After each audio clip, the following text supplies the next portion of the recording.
그의 손이 여전히 펴져 있으리라. 아멘. 제가 잠시 기도하도록 하겠습니다. 하나님, 이 새벽에 눈길 가운데에서도 주님의 말씀을 듣고자 하여 이 자리에 모인 주의 백성들을 주님 기억하여 주시옵소서.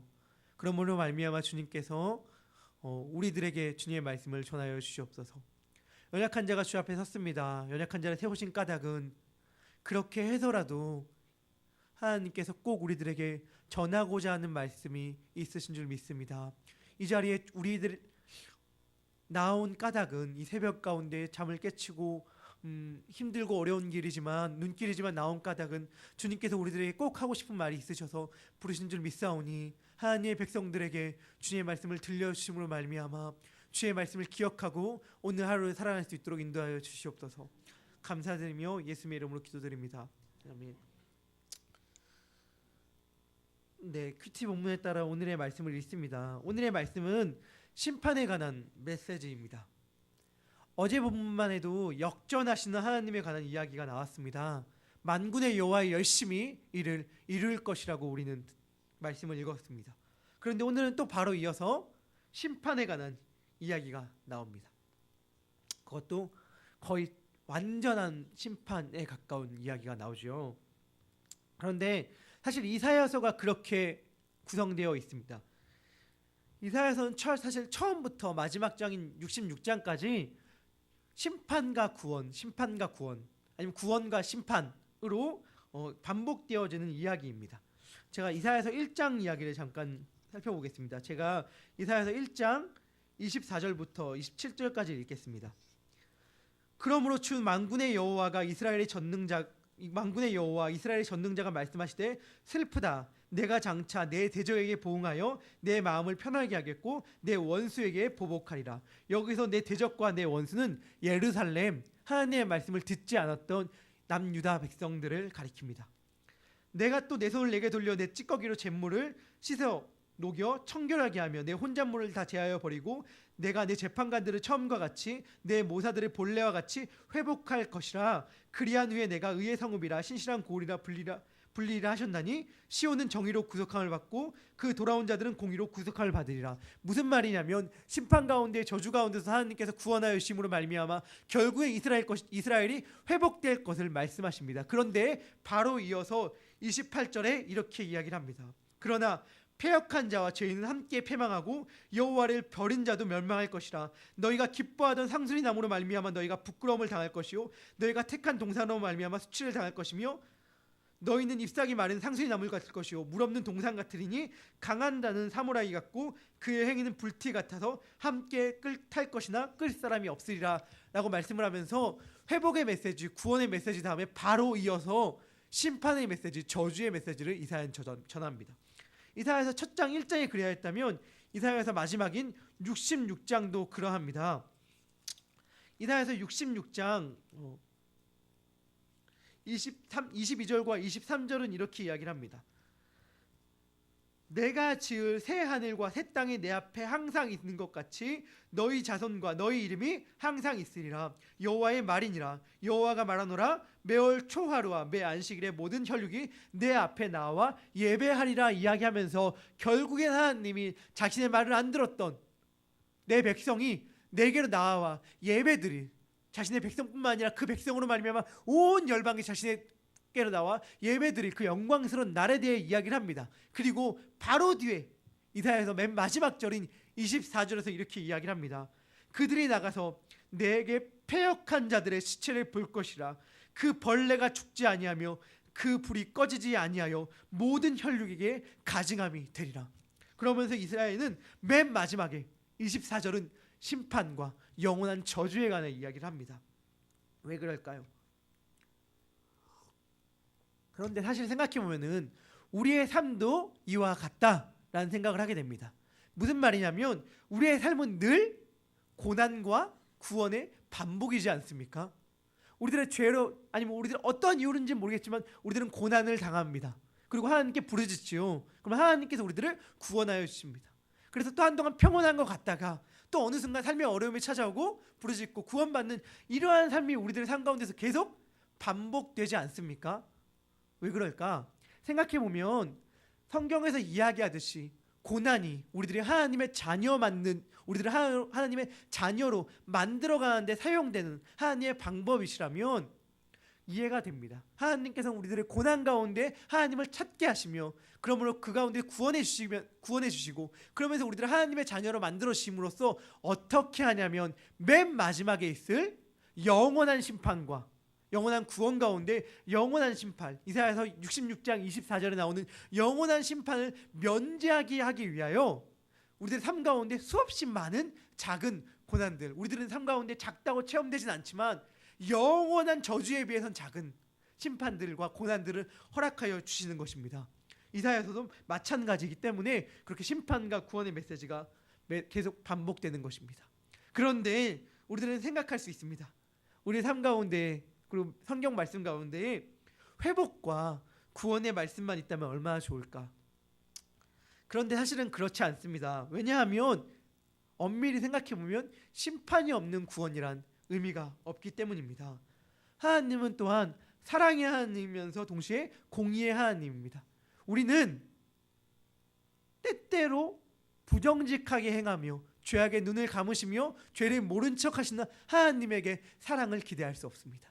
그런 하나님께 사랑을 기대한다는 것은 정말 어리석은 일입니다.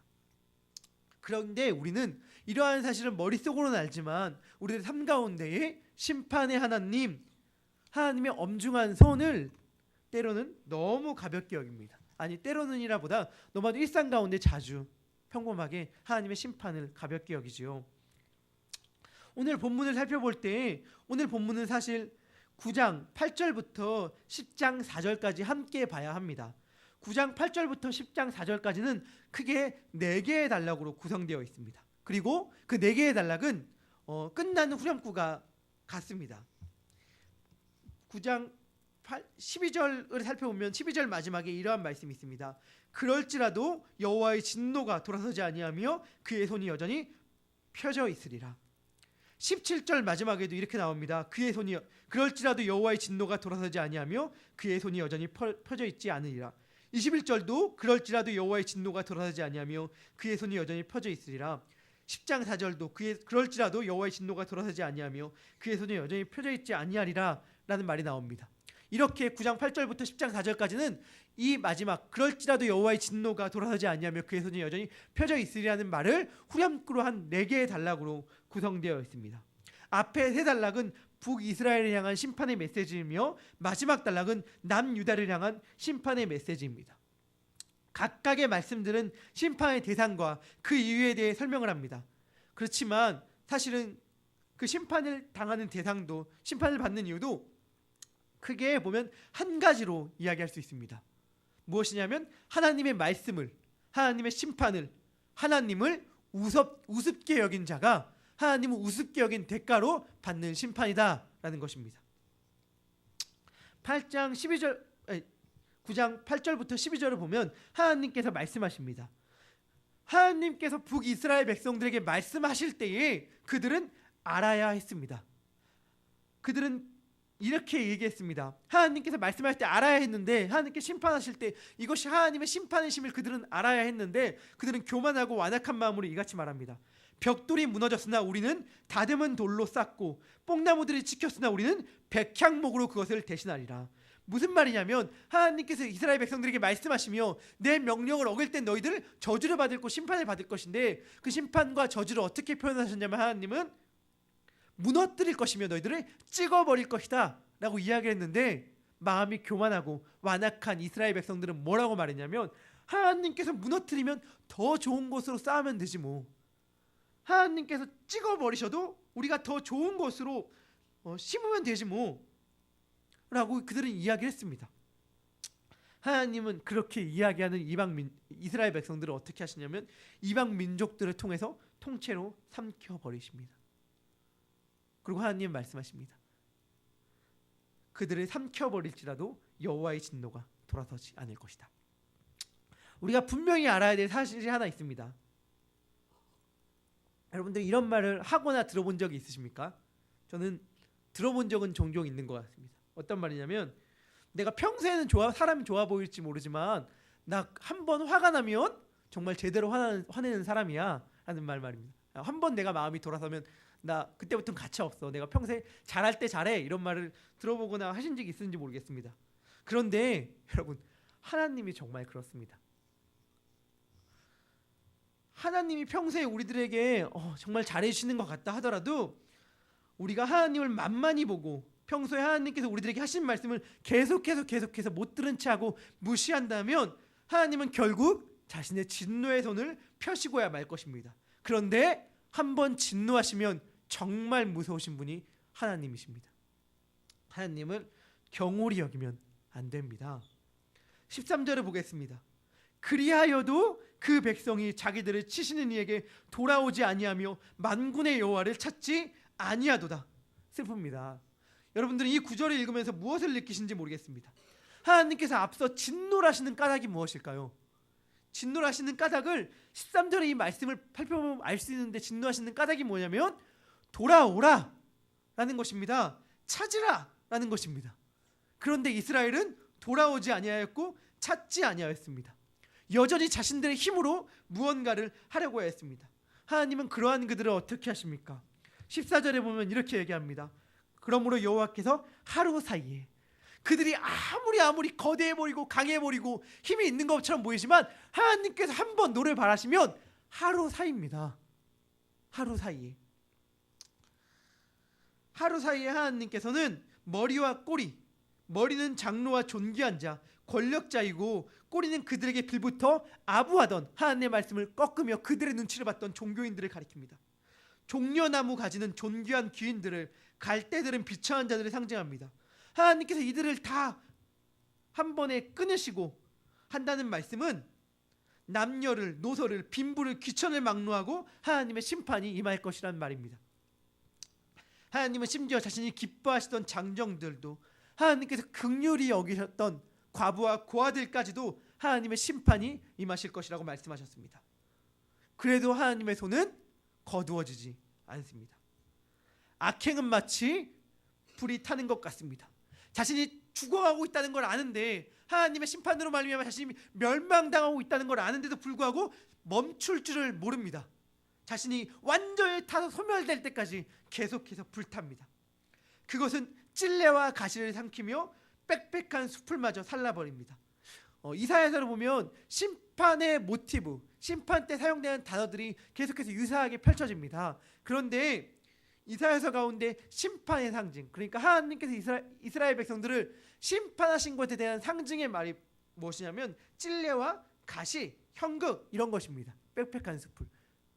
하나님께서는 이미 심판받은 상태에서 더 심판을 받는 것처럼, 그러니까 완전한 심판이 너희들에게 임할 것이다 라는 식으로 지금 말씀하고 계신 것입니다. 이 심판은 이스라엘 백성들이 자멸하게끔 이끌어갑니다. 그들은 결국 각각 자기의 팔에 고기를 먹고 맙니다. 무섭지요? 므낫세와 에브라임은 각각 서로를 먹습니다. 형제였던 므낫세와 에브라임은 각각 서로를 먹습니다. 그리고 합쳐 유다를 칩니다. 마찬가지죠. 다 형제의 나라, 형제 아닙니까? 하나님의 말씀을 외면하고 무시한 결과는 결국 자멸입니다. 하나님의 말씀을 듣지 않는다는 것은 무엇을 의미하는 거냐면 내 말을 듣는다는 걸 의미합니다. 내 욕심을 따라 산다는 걸 의미합니다. 결국 내 뜻대로 행한다는 것이죠. 하나님 말씀하십니다. 하나님의 말씀을 무시하고 내 뜻대로 행하는 자의 결과는 결국 자멸이다 라는 것입니다. 그런데도 하나님의 손은 거두어지지 않습니다. 10장 3절을 보면 이렇게 말합니다. 벌하는 날과 멀리서 오는 환난 때에 너희가 어떻게 하려느냐? 어떻게 하시겠습니까? 하나님의 심판의 날을 피할 수 있는 방법이 있겠습니까? 하나님의 벌하시는 날에서 숨을 수 있는 방법이 있겠습니까? 이사야는 하나님의 심판에 대한 표현으로 여호와의 손, 하나님의 손에 대해 이야기를 합니다. 그의 손이 여전히 펴져 있으리라 라고 이야기를 했는데, 이 말이 의미 있는 이유는 하나님의 손은 이사야에서 그리고 또 성경 전체에서 구원을 상징하기도 하기 때문입니다. 그러니까 누군가에겐 구원의 상징이었던 하나님의 손이 누군가에겐 심판의 상징인 것이죠. 아까 말했듯이 심판의 날은 동시에 구원의 날이기도 합니다. 예전에 양 목사님께서 임마누엘을 설명하시면서 임마누엘, 여호와께서 하나님께서 우리 함께 하신다는 말은 누군가에겐 소망이지만 누군가에겐 심판이다 라고 말씀을 하신 적이 있으십니다. 마찬가지입니다. 실제로 그렇습니다. 여호와의 날도 하나님의 손도 누군가에겐 구원의 손이요 은혜의 손이며 소망의 날이지만 누군가에게는 심판의 날이며 저주의 손입니다. 그런데 하나님의 손만 그러한 것은 아닙니다. 민수기 15장 13절에서 30절에서 고의로 하나님께 죄를 범하면 하나님의 백성 가운데 끊어진다라는 말이 있습니다. 그런데 여기서 하나님께 고의로 죄를 범한다라는 말이 물론 고의로 죄를 범한다는 말이 여러 가지로 해석될 수가 있지만 그 문맥적인 뜻은 이렇습니다. 높이 손을 쳐들다. 이것은 무엇을 상징하냐면 단순히 내가 알고도 죄인 줄 아는데 이거 어떡하나 지면 안 되는데 하면서도 짓는 정도의 죄가 아니라 하나님을 향하여 노골적이고도 매우 적대적인 반항을 자세를 가리킵니다. 하나님을 향해 노골적으로 반항하면서 손을 높이 쳐드는 것이죠. 이 말은 적극적으로 하나님을 적대시하는 것을 가리킵니다. 그런데 우리는 또한 하나님을 찬양할 때도 손을 높이 들지 않습니까? 즉 누군가가 하나님을 향해 드는 손은 찬양이고 경배일 수 있지만 또 누군가가 하나님을 향해 드는 손은 반항이고 완악함이요 교만의 상징일 수도 있다는 것입니다.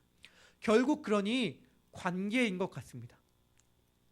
하나님과 어떠한 관계에 있느냐에 따라서 하나님의 손이 또 내가 하나님께 내민 손이 어떠한 의미를 갖고 있는지가 결정된다는 것이죠.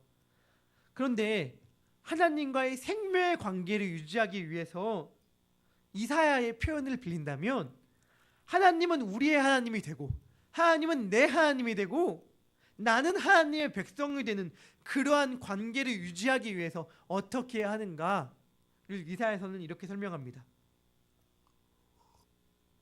이사야의 고백은 우리가 아까 처음에 부른 가사와 같습니다. 무슨 말이냐면 피하지 말라는 것입니다. 직면하라는 것입니다. 하나님의 진노의 몽둥이가 우리 가운데 임할 때에 피하려 하지 말고 두 팔을 벌려 그것을 맞이하라는 것입니다. 무슨 말이냐면 우리가 심판을 받을 죄인이고 그 심판은 우리에게 임해야 마땅합니다 라는 고백을 드려야 한다는 것입니다. 그러므로 말미암아 그 심판, 그 고난으로 말미암아 우리가 죄 가운데 죽고 주님 안에 새로 태어나는 것, 그걸 성경에 말하는 거듭난 부활인 동시에 이사야가 말하는 정화입니다. 이사야가 제가 아까 이사야 1장에 대해 이야기를 했는데 이사야 1장을 제가 다시금 읽어드리도록 하겠습니다. 이사야서 1장 24절부터 26절까지의 말씀을 제가 읽어드리도록 하겠습니다. 그러므로 주 만군의 여호와 이스라엘의 전능자가 말씀하시되 슬프다 내가 장차 내 대적 하나님의 나라 예루살렘이라고 말씀드렸습니다. 내 제적에게 보응하여 내 마음을 편하게 하겠고 내 원수에게 보복하리라.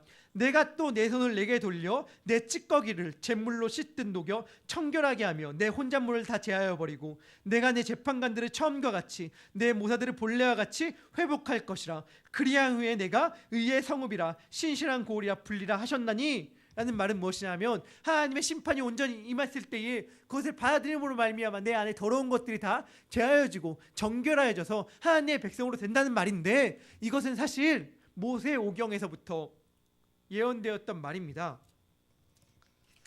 레위기서 26장 40절부터 41절은 이 말에 대해 좀 더 우리들에게 분명한 말씀을 전해줍니다. 레위기서 26장 40절부터 41절까지 말씀입니다. 모세 오경은 이미 먼 훗날 일어날 이스라엘 백성들의 일에 대하여 예언적 성격을 갖고 있습니다. 하나님께서 어떠한 율법을 주셨어요. 율법은 예언적 성격을 하게 되는데 왜냐하면 이 율법대로 지키면 이렇게 될 것이고 율법대로 지키지 않으면 저렇게 될 것이다 라는 말을 함으로써 이미 하나님의 말씀은 예언적 성격을 지니게 됩니다. 레위기서 26장 40절 제가 읽어드리도록 하겠습니다. 그들이 나를 거스른 잘못으로 자기의 죄악과 그들의 조상의 죄악을 자복하고 그들이 내게 대항함으로 나도 그들에게 대항하여 내가 그들의 원수들로 땅에 끌어갔음을 깨닫고 무슨 말이냐면 이스라엘 백성들이 이제 죄를 저질렀습니다. 그래서 하나님께서 이스라엘 백성들을 그들의 원수들의 땅으로 내쫓았습니다. 이사야서에서 예언하고 있는 바 아닙니까? 이스라엘의 죄로 말미암아 그들이 원수의 장으로 끌려가지 않습니까? 그럴 때 이스라엘 백성들이 어떻게 되냐면 그들이 나를 거스른 잘못으로 자기들의 죄악과 그 조상들의 죄악을 자복하고 내가 잘못했습니다 라는 고백을 하고 그들이 내게 대항함으로 나도 그들에게 대항하여 그들의 원수들의 땅을 끌어갔음을 깨닫고, 무슨 말이냐면 나를 원수들의 땅으로 끌어간 것이 이방 민족들이 아니라 힘있던 이방 나라들이 아니라 하나님임을 깨닫고, 그 다음 말씀, 그 할례받지 아니한 그들의 마음이 낮아져서 딱딱하고 완고했던 그들의 마음이 낮아짐으로 말미암아 회개하는 마음의 할례를 받음으로 말미암아 자기의 죄악의 형벌을 기쁘게 받으면, 무슨 말이냐면 내가 하나님께 죄를 저지름으로 말미암아 이러한 죄가 내게 임했습니다. 나에게 이러한 저주를 부른 것, 나를 이러한 고난 가운데 고난을 허락하신 분은 하나님입니다 라는 고백을 하면서 하나님 앞에 회개를 하면 하나님께서 어떻게 하신다고 말씀하시냐면 42절, 내가 야곱과 맺은 내 언약과 이삭과 맺은 내 언약을 기억하며 아브라함과 맺은 내 언약을 기억하고 그 땅을 기억하리라. 그들이 내 법도를 싫어하며 내 규례를 멸시하였으므로 그 땅을 떠나서 사람이 없을 때에 그 땅은 황폐하여 안식을 누릴 것이요 그들은 자기 죄악의 형벌을 기쁘게 받으리라. 그런즉 그들이 그들의 원수들의 땅에 있을 때에 내가 그들을 내버리지 아니하며 미워하지 아니하며 아주 멸하지 아니하고 그들과 맺은 내 언약을 폐하지 아니하리니 나는 여호와 그들의 하나님이 됨이니라. 내가 그들의 하나님이 되기 위하여 민족들이 보는 앞에서 애굽 땅으로부터 그들을 인도하여 낸 그들의 조상과의 언약을 그들을 위하여 기억하리라. 나는 여호와이니라. 이사야에서도 계속 똑같이 반복합니다. 저주가 임할 것이다. 심판이 임할 것이다. 그런데 그들은 알아야 합니다. 그들은 몰랐기 때문에 어떻게 했냐면 계속 하나님과 싸웠습니다. 하나님의 뜻에 대항했습니다. 근데 하나님의 말씀은 무엇이냐면 이것은 너희들을 내게로 돌아오라고 말하는 너희들을 나를 찾으라고 말하는 내 음성이고 내 손길이다 라고 하나님은 말씀하여 주셨습니다. 그럴 때에 그들에게 내민 진노의 손일지라 하더라도 그것은 오히려 그들을 구원하기 위한 하나님의 손일 수 있는데, 그것을 깨달은 자에겐 하나님의 진노의 손이 하나님의 구원의 손일 수 있는데 그것을 모르는 자들에겐 계속해서 하나님의 손과 맞서 싸움으로써 하나님의 손이 여전히 펴져 있는 진노의 손이 된다는 말씀이죠. 말씀을 마무리하겠습니다. 하나님을 여러분 만만히 보시면 안 됩니다. 하나님을 경홀히 여기면 안 됩니다. 우리는 하나님을 너무나도 두려워하지 않습니다. 하나님의 심판을 너무나도 가볍게 여깁니다. 그래서 그 심판을 온전히 받고 이 가운데 나의 죄악됨을 고백하며 하나님 앞에 나오지 못합니다. 그런데 우리는 오히려 무엇을 두려워하냐면 사람을 두려워하고 물질을 두려워하고 명예를 잃는 것을 두려워합니다. 하나님은 이야기합니다. 성경은 말합니다. 두려워할 자를 두려워하라고. 하나님의 진노의 무서움을 아는 자만이 진실로 그분이 얼마나 큰 사랑을 베푸는지를 알 수 있습니다. 오늘 하루 내게 내미는 하나님의 손이 설사 진노의 손이라 하더라도 이것이 나를 부르시고 나를 구원하는 하나님의 손임을 깨달아 알므로 말미암아 하나님과 생명적 관계가 유지되는 우리 모두가 되길 소망합니다. 하나님을 경외함으로 말미암아 누려지는 평안이 우리 모두의 가득 차기를 주님의 이름으로 축원합니다. 기도하겠습니다.